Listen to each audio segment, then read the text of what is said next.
প্রিয় শিক্ষার্থী, আজকের এই ক্লাসে তোমাদেরকে জানাই স্বাগতম। এই ভিডিওতে আমি তোমাদের অষ্টম শ্রেণীর ইংরাজি বইয়ের ইউনিট 3.2.2 নিয়ে আলোচনা করব। এখানে তিনটা প্রশ্ন রয়েছে।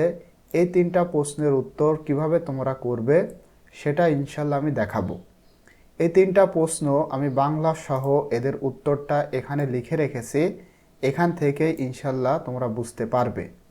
এবং ভিডিওটি শুরু করার পূর্বে তোমাদের কাছে অনুরোধ থাকবে, তোমরা যদি আমাদের এই চ্যানেলে নতুন হয়ে থাকো, please subscribe my channel and stay connected. এবং তুমি যদি অলরেডি সাবস্ক্রাইব করে থাকো, তোমাকে অসংখ্য ধন্যবাদ। দেখো, এ নম্বরে বলা হচ্ছে, which group of people are more senior and respected in society. মানে সমাজে কোন গ্রুপটা, উপরে আমরা দেখেছিলাম এই যে এখানে দুইটা গ্রুপ রয়েছে, গ্রুপ 1 এবং গ্রুপ 2। এই দুইটা গ্রুপের মধ্যে বলা হচ্ছে কোন গ্রুপটা সমাজে বেশি সিনিয়র এবং রেসপেক্টেড মানে সম্মানিত। তো এই প্রশ্নের উত্তরে আমাদের বলতে হবে দ্য গ্রুপ, অর্থাৎ গ্রুপ 1। তোমরা যদি লেখো গ্রুপ 1 সেটাও অ্যান্সার হয়ে যায়। আমরা একটু ডিটেলসে লিখেছি, দেখো, the group consisting of the father and teacher, অর্থাৎ ফাদার এবং টিচার নিয়ে যে গ্রুপটা গঠিত, আর generally more senior and respected in society. তারা মূলত সমাজে বেশি সিনিয়র এবং রেসপেক্টেড মানে সম্মানিত। এখানে ফাদার এবং টিচার, এখানে ডায়লগ 1 এবং ডায়লগ 3-র কথা বলা হচ্ছে। গ্রুপ 1-এ আমরা নিয়েছিলাম ডায়লগ 1 এবং ডায়লগ 3। তার মানে এখানে ফাদার এবং টিচার দিয়ে মূলত ডায়লগ 1 এবং ডায়লগ 3-কে বোঝানো হয়েছে। Compared to the passenger, shopkeeper and rickshaw pillar, মানে এদের সাথে কম্পেয়ার করলে আমরা দেখতে পাই ফাদার এবং টিচারের যে গ্রুপ, অর্থাৎ গ্রুপ 1, এইটা বেশি সিনিয়র এবং রেসপেক্টেড। পরবর্তীতে বি নম্বর প্রশ্নে দেখো বলা হচ্ছে, হোয়াট আর দ্য ফিচার্স মানে বৈশিষ্ট্য, of the language they use. মানে এখানে যে ডায়লগগুলো ছিল বা গ্রুপ ছিল, সেখানে তারা যে সমস্ত ভাষা ব্যবহার করেছে তাদের বৈশিষ্ট্য কি। প্লিজ মেনশন 2 or 3, 2টা অথবা 3টা উল্লেখ করো। তো এখানে আমরা লিখব some of the features of the language they use আর, মানে তারা যে সমস্ত ভাষা ব্যবহার করেছে তাদের কিছু বৈশিষ্ট্য। They use formal and polite language, আমরা এখানে দেখো লিখেছি ফর্মাল অ্যান্ড পলাইট, এ একটা বৈশিষ্ট্য। সেটা কি, সাচ অ্যাজ, যেমন গুড মর্নিং, এই যে এটা, ম্যাডাম, এটা একটা, প্লিজ রয়েছে, থ্যাংক ইউ, ধন্যবাদ, এটসেট্রা। এগুলো হচ্ছে ফর্মাল এবং পলাইট ল্যাঙ্গুয়েজ। দে অলসো, এই যে ডিরেক্ট অ্যান্ড ক্লিয়ার কোয়েশ্চেন্স, এটা একটা বৈশিষ্ট্য হতে পারে, direct and clear or statement. তারা মানে একেবারে ডিরেক্ট এবং ক্লিয়ার কোয়েশ্চেন অথবা স্টেটমেন্ট ব্যবহার করেছে। সাচ অ্যাজ, যেমন হোয়ার আর ইউ গোয়িং, তুমি কোথায় যাচ্ছ, take me to the market, আমাকে বাজারে নাও, শো মি সাম ওয়াশেস, কিছু ঘড়ি দেখাও, write a short note, etcetera.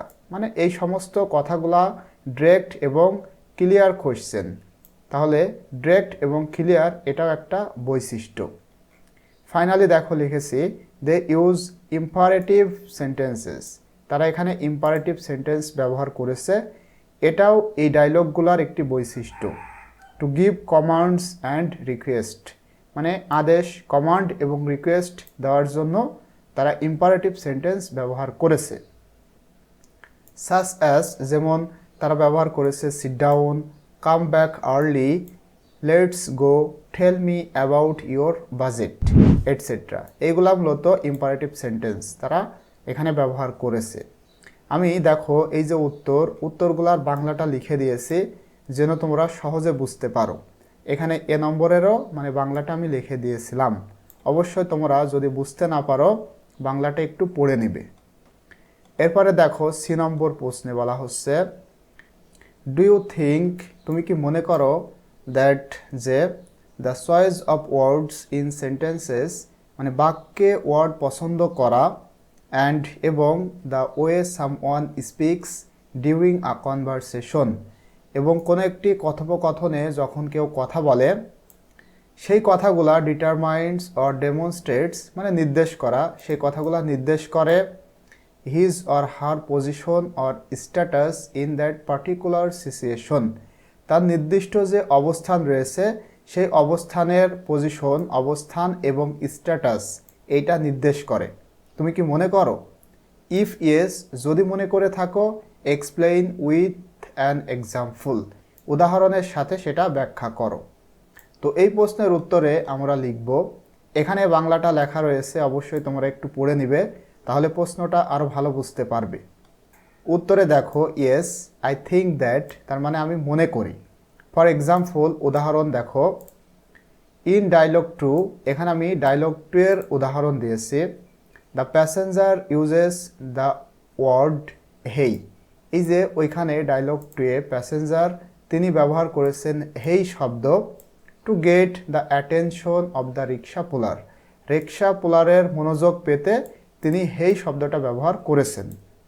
Which shows, যেটা দেখায়, দ্যাট যে, হি ইজ ইন হারি and does not care much about the rickshaw pullers feelings, তিনি এখানে মানে তিনি যে এই যে হেই শব্দটা ব্যবহার করেছে এটা দেখায় যে হি ইজ ইন আ হারি মানে তার তাড়া রয়েছে, and does not care much about the rickshaw pullers feelings, এবং রিক্সা পুলারের যে অনুভূতি এটাকে সে খুব বেশি গুরুত্ব দেয় না, মানে কেয়ার করে না।